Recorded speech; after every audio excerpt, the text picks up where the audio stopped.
argue that people who want 6v6 back are just blinded by nostalgia and rose-tinted glasses.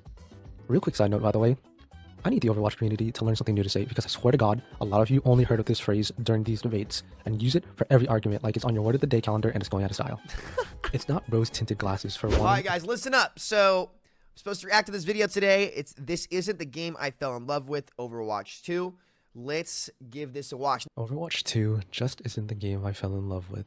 I first started playing Overwatch during its first open beta on PS4. I didn't like it at the time, but my friend insisted that it would be amazing at launch. Once the game officially released, I gave it another shot. At the time, we didn't have the traditional Bronze to Grandmaster rankings, but instead it was a numerical rank from 1 to 100, 1 being the worst and 100 being the best. Oh my god, I was a that group system support was so player. bad. Our DPS player was actually one of the first people to get top 500, with the old icon being a white bar and a gold ranked icon in the middle. Oh my god, I forgot about that icon. Don't even remember that icon. Ironically, that icon in game is better than what we have right now because you still cannot see your rank in game. This is what I'm saying. Okay, I'm sorry to rant. I don't want to shit on the devs here by any means. How the frick do we not have our rank icons showing in game? Do you know how nice it was to see like my little glowing top 500 in the bottom left? Especially because most players at this level loved playing Ana Moira, a support comp that pumped out a lot of healing but lacked the utility required from Lucio to actually help the tank heavy compositions in engagements and disengagements. This misconception of tanks being the problem was only valid when Orisa and Sigma were added to the game, because these heroes were fundamentally more well equipped to cover their own weaknesses rather than having two tanks They did everything in the game and they had no downtime. They had extra abilities. Orisa's Fortify was a better brawl ability than Reinhardt, the brawl tank. It still is. They did not change Fortify from Overwatch 1 to Overwatch 2, but they removed Orisa's shield, and yet, for some reason, even with her barrier gone, Orisa has still been a pretty dominant pick throughout Overwatch 2, and lower rank players hate playing against her. Even the high-level players do. That's so weird, but we removed her barrier. I thought the shields were the problem the whole time, Samito. Until Orisa was buffed and Sigma could do everything. At this point, Orisa and Sigma started getting more value than Reinhardt, with less effort, and I just didn't find it fun anymore. Sounds familiar to today's issues with counter-swapping, doesn't it? That's the real reason why tank queues were always instant. My ability and skill expression were reduced in favor of stronger tanks at the skill floor, and I just did not want to play them. It wasn't even just the stronger tanks. Like, yes, like picking double shield like helped, but what it really was when they put 2 additional tanks in the backline. If you look at BAP and Briggs' health pools in Overwatch 1, they weren't support health pools. They were fucking tanks. They were tanks. BAP's effective health pool was like 400. Briggs also, if you include her shield, was like 400 or 500. So they put 2 like unkillable tanks with you run them over in the backline, and that was the main way that tanks could get value, right? In that it wasn't just the tank exchange that mattered, but if you, like, especially as off tank, like flexed over to go kill someone in the backline who mispositioned or misused their cooldowns, like, you could not kill them anymore because BAP and Brig had so much fucking health and they could just pocket each other all day that it just didn't matter. Brig was able to shield bash me with practically no cost whatsoever. The same goes for her healing. All I had to do was proc Inspire and be the team's anchor, and the amount of healing she would do for free was insane. Yep. But to be completely fair, the average rank was really bad with her. Yep. Many of you at this rank have probably seen Brig players that bash in, use all their cooldowns, frontline, and then do the slow retreat of shame while spamming for heals. They still do this now in Overwatch 2. Even though most players were really bad at playing her, this doesn't take away the fact that her kit was overtuned and she got an incredible value at all ranks for relatively low risk. This is why I say Brig is the worst designed hero of a video game of all time. At the low ranks where she's supposed to be like easier to access, no one understands how to play her because the character doesn't visually show you, inspire, or explain to you at all what your hero actually does. But at the high ranks, when people actually understand the game, she's absolutely game breaking and bends the rules. I cannot think of a hero that was worse designed than Brig in a video game ever. Ever. Had tanks like Ramattra and Junker Queen been released during Overwatch 1, they would have been able to run over double shield easily. So to wrap up this point, yes, Orisa and Sigma were overtuned, but what really made them impressive were the AoE healing supports that made them immortal. Yeah, because Ram and Queen both have good matchups into Brig, which means if they would probably have to swap the Brig, and if they swap the Brig, it'd probably be for Zen or Ana, and if you pick Zen or Ana, then like the backlines become somewhat diveable. Now, it'd still be OP and like really easy, but it would be way more answerable than it was.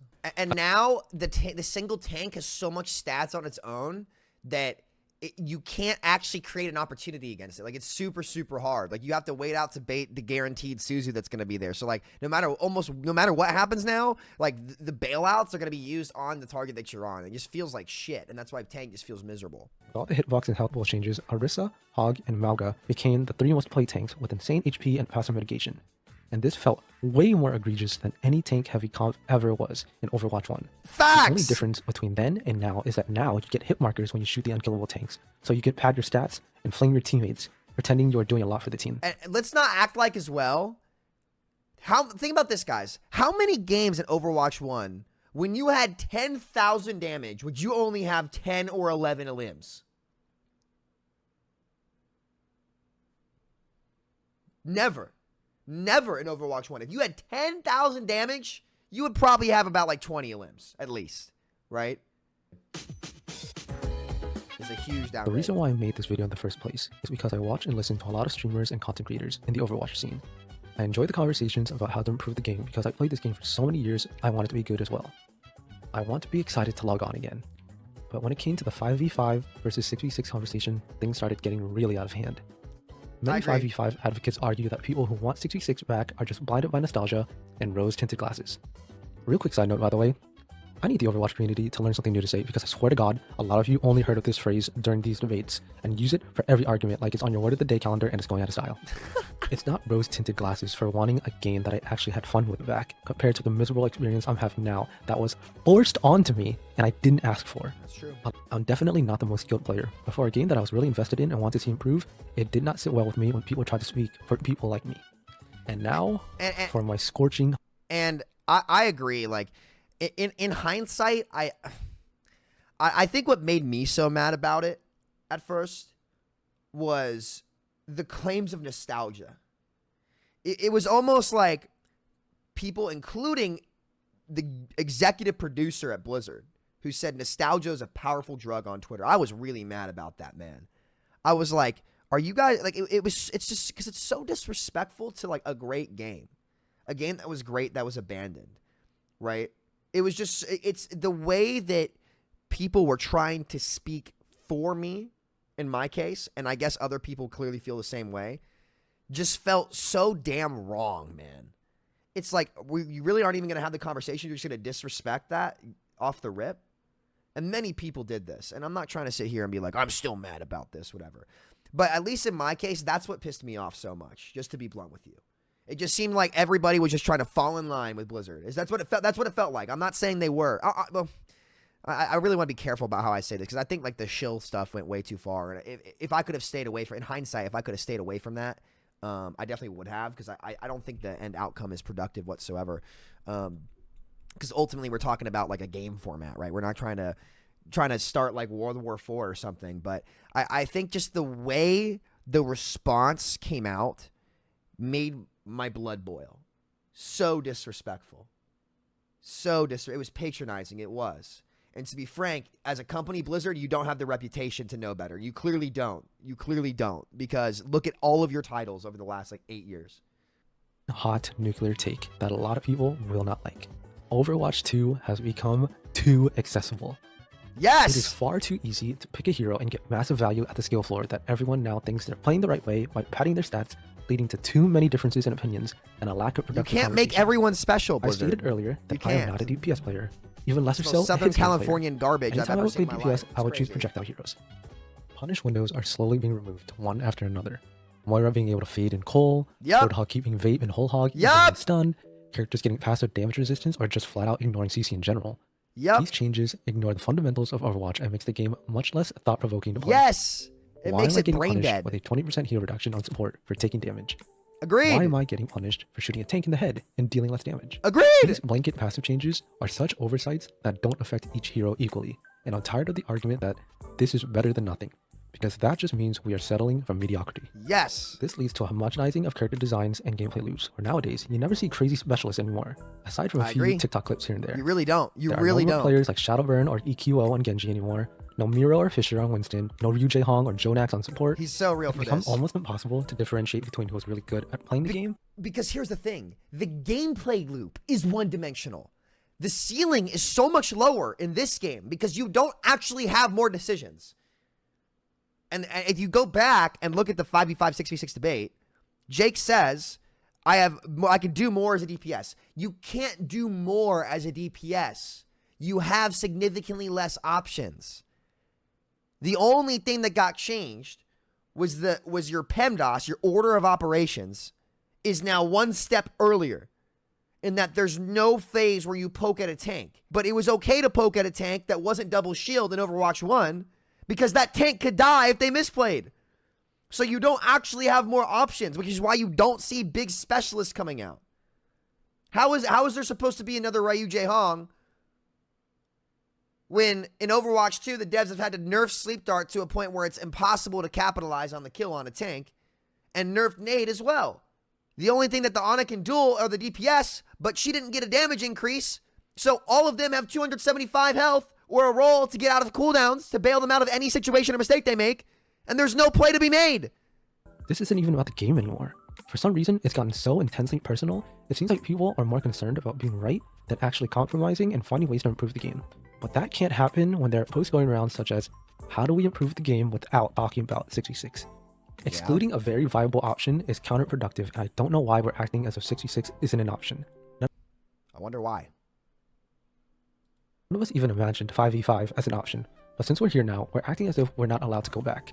This whole rules for thee but not for me mentality is a really good way to summarize these arguments. Additionally, the development team have been completely radio silent about this issue as well, which is a and mistake. I'm very confident they are aware of the conversations taking place. If Blizzard came out today and said, we are not going back to 66, that would be totally okay with me, because then I know the direction of the game isn't for me and I can move on. But by staying quiet, you'll leave a lot of people in the dark and unsure of its future. People aren't sure whether or not they should stick around or even believe that it can get better. I've seen many streamers having more fun playing games during their queues than playing the actual game. Yeah, that's true. There are conversations taking place about big creators branching off from Overwatch and exploring other games and communities. And honestly, I really think they should, because I believe Overwatch has hit its potential a long time ago. It did. The game doesn't respect the time and effort I put into it, because I'm at the mercy of the balance patch and hero designs. That's the so community real. scene doesn't seem to respect my time and effort either, because my feelings and experiences are being downplayed, watered down to being nostalgia-filled. And the content creator scene is just becoming high school cliques now.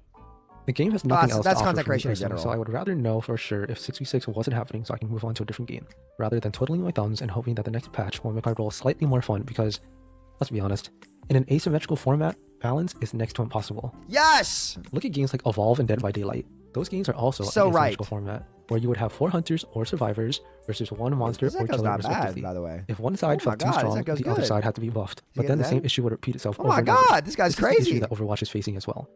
You cannot buff one role without it coming at the expense of another. Yes! This is unironically on par with mobile game levels of power creep and balancing. In Yes! 66, Yeah, dude, I'm so glad that he said this.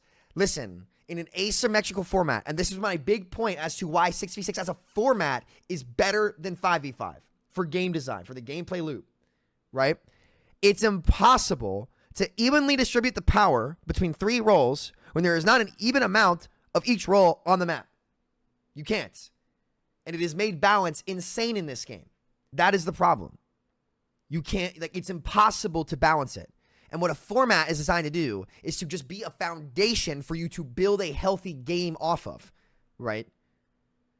But by default, 5v5 as a format is immeasurably harder to make a balanced, fair, and fun game for players at all ranks. And nobody's really said that point too often. I said it briefly, but that's not really been where the conversation has gone. You cannot balance this format. You cannot do it. Yeah, even that's though I crazy. spent all this time talking about the game, my history and passion for it, as well as my experiences, I've gotten to the point where I'm not even angry or frustrated anymore, because that would mean I still had passion for Overwatch. But I just don't. The opposite of love is not hate. It's apathy. And honestly, I think that's the point I'm at right now. For so long, I wanted to hold out for this game to be what I loved. Patch after patch, season after season, but now, with everything I spoke about in this video, Jeff Kaplan. I'm just tired. How's it going? I'm Jeff. The game is a soulless and hollow shell of what I loved, and it's being treated like nothing is wrong. The community of passionate and competitive players is dwindling. Thank you this up. There's just nothing left to get excited about anymore. We don't get cinematics or origin stories. Ranked rewards are awful and way overdue. Most of the decent skins are put behind a paywall. The list goes on and on. I hope I'm proven wrong and this game really does become good and enjoyable again. But I'm just tired of the journey that seems to be leading to nowhere. I don't think the game will die at all, but if we continue on this path, I fear that this game is just doomed to settling for mediocrity. If you still enjoy this game, that's totally fine. I have no problems with that. This is just how I feel, and I don't want anyone else speaking for me. I mentioned earlier that the only way to enjoy this game seems to be checking if your role or hero is overpowered, and if not, just wait for the next patch, as if you're being paid or bribed just to play this game. So, before I wrap this up, I just want to leave Blizzard with one question. If the world could always use more heroes, why are you making one for mercenaries? If you made it to the end here, thank you so much for listening to the ramblings of a mediocre Overwatch boomer. It really does mean a lot. He said mediocre Overwatch boomer. This is just a culmination of my frustrations with the game over the years, and I just reached my breaking point with holding out for this game and wanted to put my thoughts out there for others to hopefully relate to. I'm still quite new to content creation, and by no means do I consider myself an Overwatch creator, but if you still enjoyed, I'd really appreciate if you liked and subscribed. I also stream on Twitch every night where I play a lot of different RPGs. I'd totally be down to talk about Overwatch if you decided to stop by, but for now, thank you for watching, and I'll talk to y'all soon. What a great video, dude. Wow. I mean, okay. I think you kind of hit the nail on the head, to be honest. And again, guys, like, look, like, you never, like, these videos are getting insane traction, and they're just coming up from people who want to speak their mind. I've never, ever seen this phenomenon before. Never. And it says something. Never in any game that I've been in have I seen a trend like this continue to happen. And that's because the demand is there. I think Blizzard has a lot to think about, man. Like, the damage, like, here's the reality, guys. The PvE's gone and canceled, sure, yeah. But the reality is the damages that Overwatch 2 have caused to this franchise are still very much prevalent. We are still in this format. That sucks. Counter-swapping is a major problem. Hero identity is struggling. So Blizzard really, like, they have to look in the mirror and ask themselves, is this the best future for the game? Because it's been 2 to 3 years now. If people were going to respond well to this stuff, it would have happened already. Right? It would have already happened.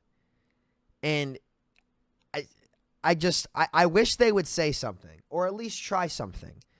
And actually, for once, sit down and do the work to undo the years of horrible design decisions that caused us to end up in this point.